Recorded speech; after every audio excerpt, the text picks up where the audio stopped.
Welcome to the Betting Above the Rim podcast. Today's date, July 28th, episode 170 of the Betting Above the Rim podcast.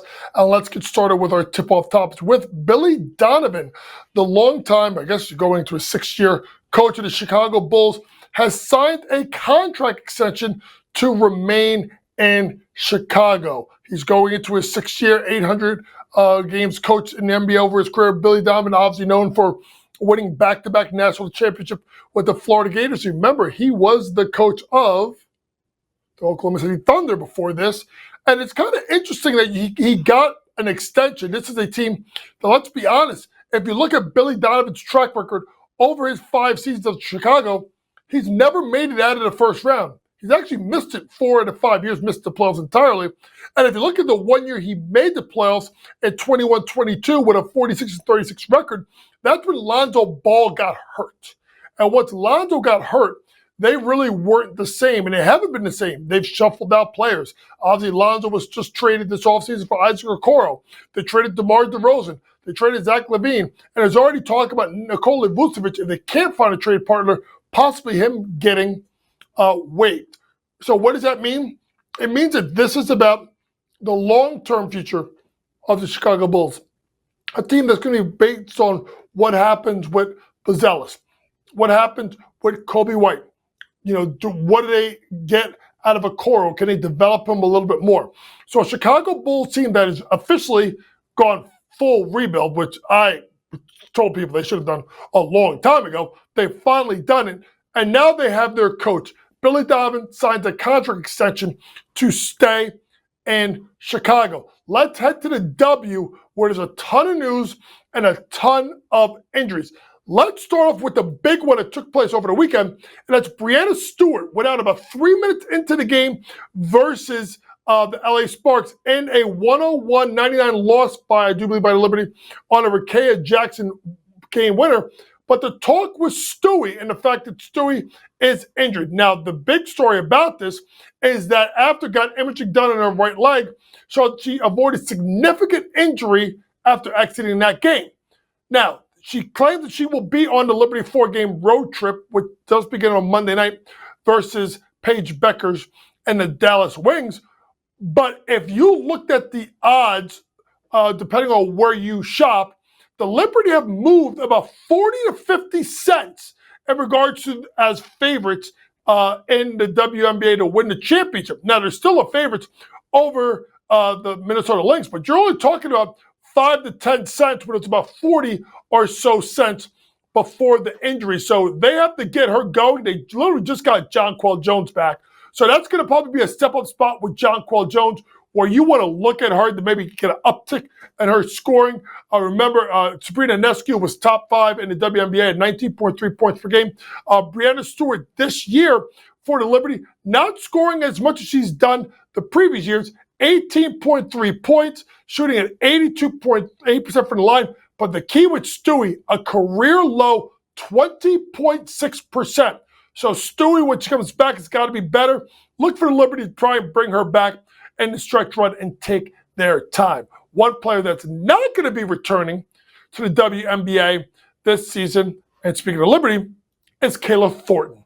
Kayla Thornton tore her right knee this past week in practice, underwent surgery, successful surgery, but will miss the rest of the 2025 season. And really a feel-good story in the WNBA in regards to the Golden State Valkyries, a team that was predicted to have 8.5 wins was their win total, depending on what book you shopped at, 8, 9.5.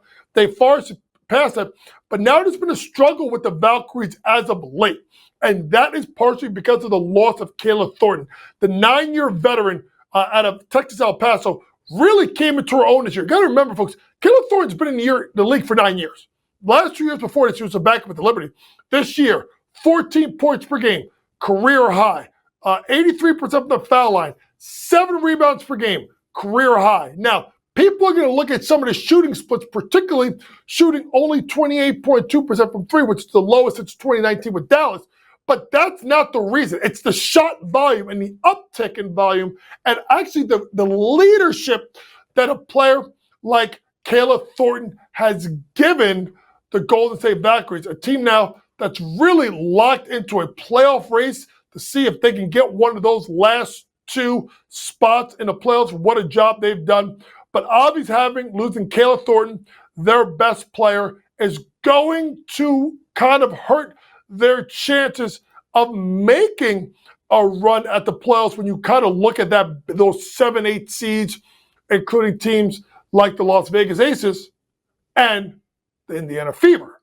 Speaking of the Indiana Fever, we got a time frame of when Caitlin Clark is going to come back.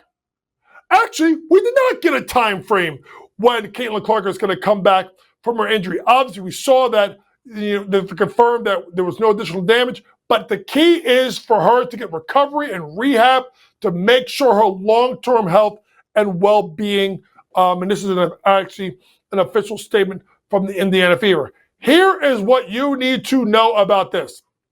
They are not rushing her back. And I know people in the league want to see this kid play. We know about when she missed the All-Star game, the prices in the secondary market plummeted. I get it. I get what she means to the overall success of the league. But Caitlin Clark coming back before the playoffs for an Indiana Fever team to maybe make a playoff run is far more important to the league than if Caitlin Clark comes back now too early, hurts herself, and then she shuts it down for the rest of the year. Caitlin Clark and her second year, 16.9 points per game. Listen, the shooting is down 5 percentage points from 41.7 to 36.7. The three-point shot is down 7% from 34 to 27%. The rebounds are at 5, a little bit lower, but the assists are up at 8.8. Listen, Caitlin Clark is a volume shooter. Caitlin Clark is a volume player. Caitlin Clark's going to have the ball in her hands. She's not going to shoot the ball great every night. But what she brings to the WNBA and the Indiana Fever is something that we can never measure in dollars. Speaking of measuring dollars, that obviously will be a big point of the renegotiation that takes place between the league and its biggest star. Speaking of all these stars missing time, how about one returning? And that's Cameron Brink. Cameron Brink actually herself in the last hour announced that she is going to make her return to the LA Sparks tomorrow night, Tuesday night, versus the Aces. And this is someone that Cameron Brink had missed 13 months due to a torn ACL that she suffered in her rookie season. Got to remember, Cameron Brink, when people look at the stats, people kind of look at she only got 7.5 points per game, and obviously only got about 5.3 rebounds per game in her rookie year. But I want people to understand this. Cameron actually got better as she got going. She kind of got herself into a little bit of foul trouble early on in her career and had to figure it out. It was also the figuring out of Cameron Brink playing with Dorica Hamby as that 4-5 combination with the Sparks. Obviously, they're going to take their time with getting Cameron Brink back. I wouldn't expect big numbers right away. But Cameron Brink, Dorica Hamby, Kelsey Plum. That's that three-headed monster that they're going to try to roll with the LA Sparks. Coming up next, we will get into our award tours as we go into the NBA. And last week, we kind of looked at the Eastern Conference odds. We'll look at the Western Conference odds to make the playoffs. We'll look at some teams. We'll try to find where you can find some money, some value stuff at 150 or better in regards to who makes the playoffs in the Western Conference. We'll be back with our award tour after this commercial break.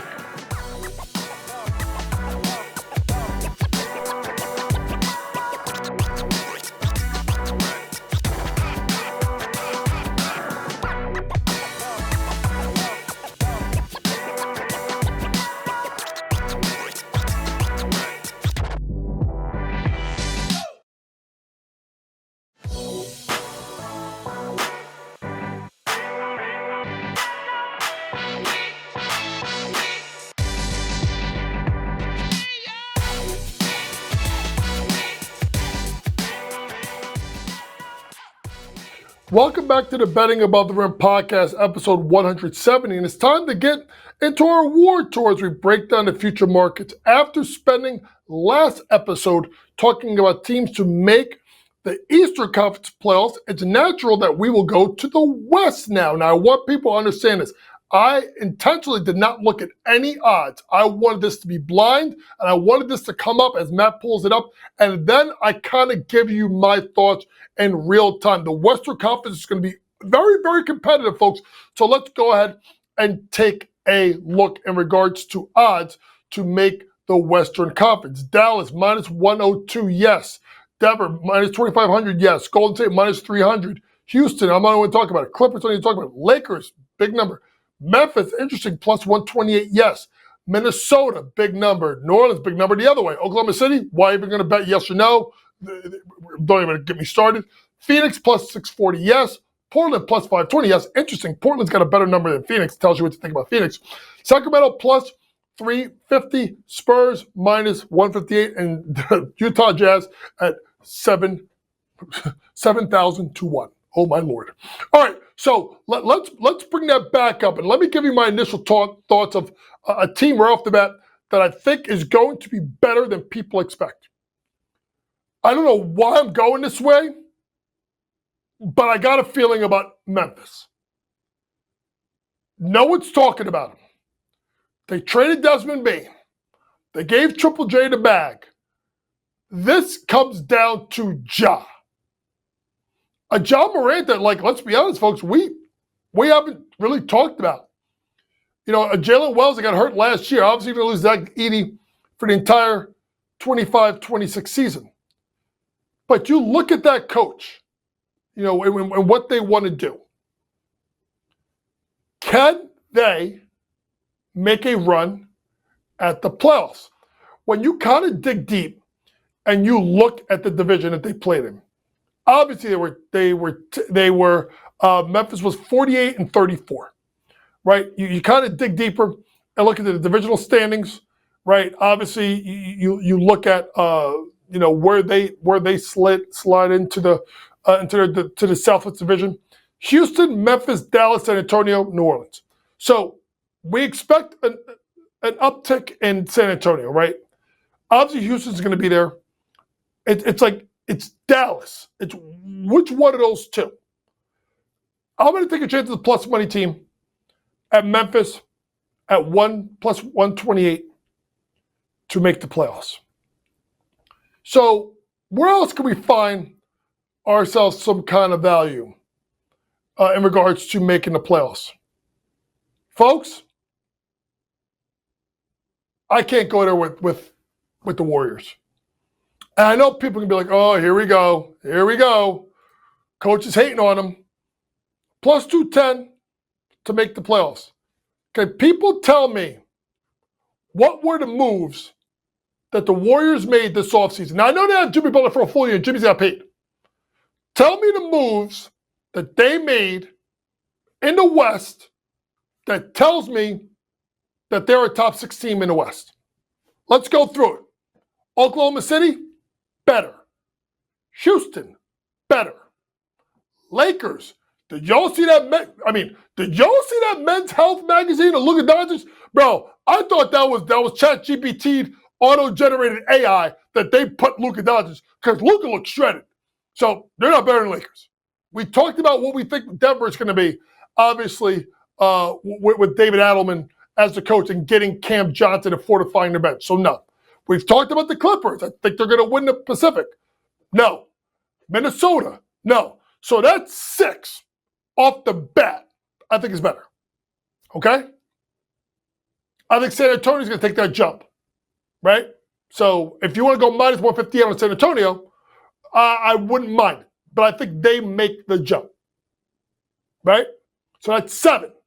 Now it's Golden State, Memphis, Sacramento, Dallas. They're all kind of competing for that last spot. Because of the play-in tournament. And if you look at all of those teams, right, to not make the playoffs, right? Golden State is at plus 210.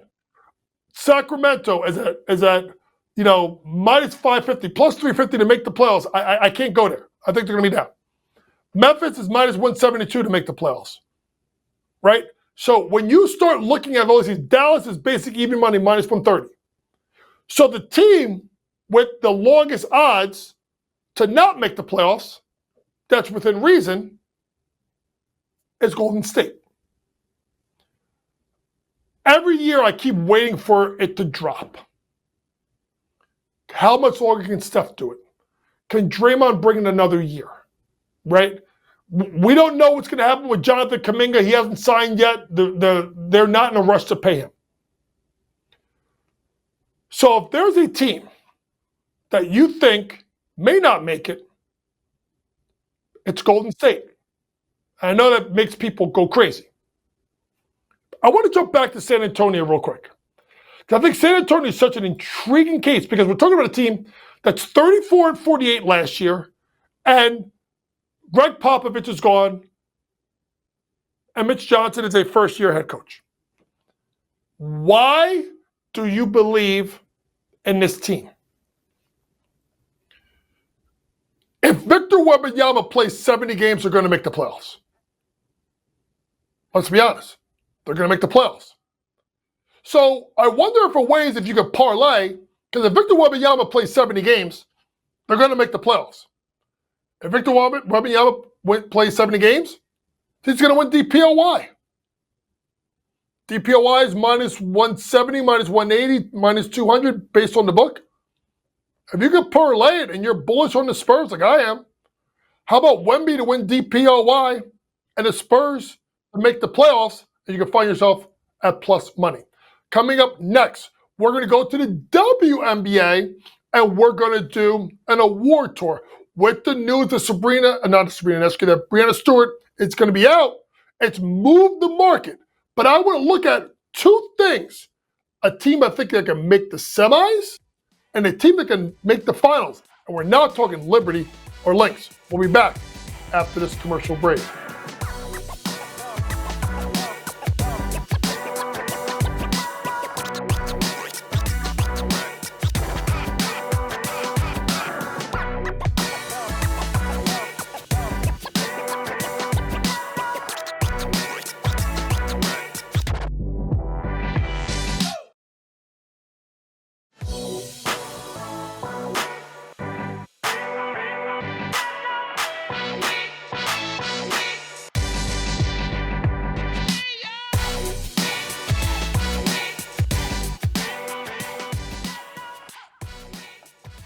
Welcome back to the Betting Above the Rim podcast, episode 170. And it's time to go to the WNBA for an award tour. So when we look at the WNBA market, I want to pull up the championship odds because they have shifted with the injury to Breanna Stewart. The Liberty are still the favorites, and depending on where you look, you're looking at about a plus 165 for the Liberty.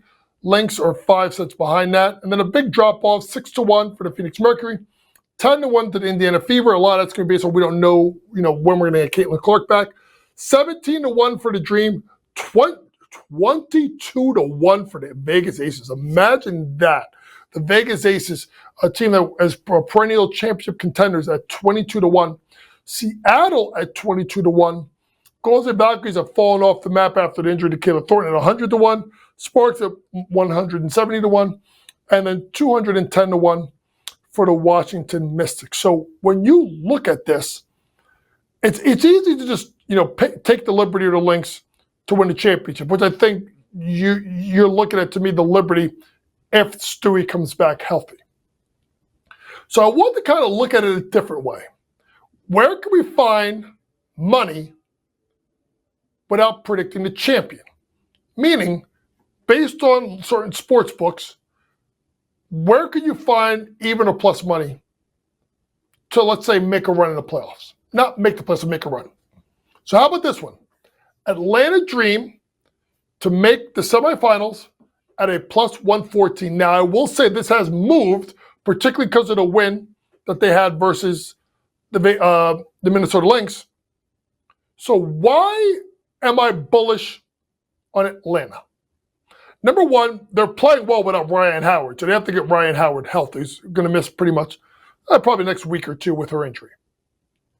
2, Alicia Gray is an absolute bucket. And her and Howard at the 2-3 are extremely dangerous. But it's playoffs. And it's defense. And it's rebounding. You know the game? Offense exciting. Defense wins games. Rebounds win championships. Well, they got BG and Breanna Jones at that 4-5 combination. Did you see BG turn back the clock with her 22-point performance versus versus Minnesota Lynx? They have, when you come down to half-court basketball, they have an elite scorer in Gray, an elite shooter when she's hot in Howard, and 2 bigs that give you fits in Breanna Jones and BG. So because of that, and because they have it around even money, how about the Atlanta Dream to make the semifinals? Looking at about even money right now. Let's go to the finals. And obviously the Liberty are the favorites to win the title, and then obviously there is Minnesota too. But the team we're looking at, I think, can make the finals is Phoenix at plus 235. Why? Look at those 2 faces right there. We're actually missing one. Alyssa Thomas has been absolutely fantastic. And if it wasn't for Nafisha Collier, Alyssa Thomas would be the MVP in the WNBA. Her ability to impact the game on both sides of the ball is tremendous. Satu Sabli, as a scorer, is a 20-point-a-game scorer that's a sneaky good defender and rebounder. Oh yeah, that nurse Kalia Copper, a.k.a. the walking bucket. I actually think I gave her the nickname the walking bucket. I don't know if anybody gave it to her before that, but I know I did. And she's done it in the playoffs with the Chicago Sky winning the WNBA title. It's about matchups. They have played the Liberty 3 times. They've beat them 2 out of 3. Now, we're going to go back to the fact that Jacquel Jones got hurt in the first matchup, lost, she wasn't there in the second matchup, and the Liberty just beat them last week. They also have a win versus the Minnesota Lynx. This is a capable team. And especially if Stewie does not come back, or she is not good when she comes back, Phoenix Mercury to make the WNBA Finals at plus 235. This has been your Betting Above the Rim podcast, episode 170. For all things sports gambling, download that Sports Grid app. Pre-game, in-game, post-game, props, predictions, and more from the very best in the sports gambling industry. For my producer, Matty George, I want to thank everyone for listening. And always remember, folks, it's smarter to be on Sports Grid. Good night.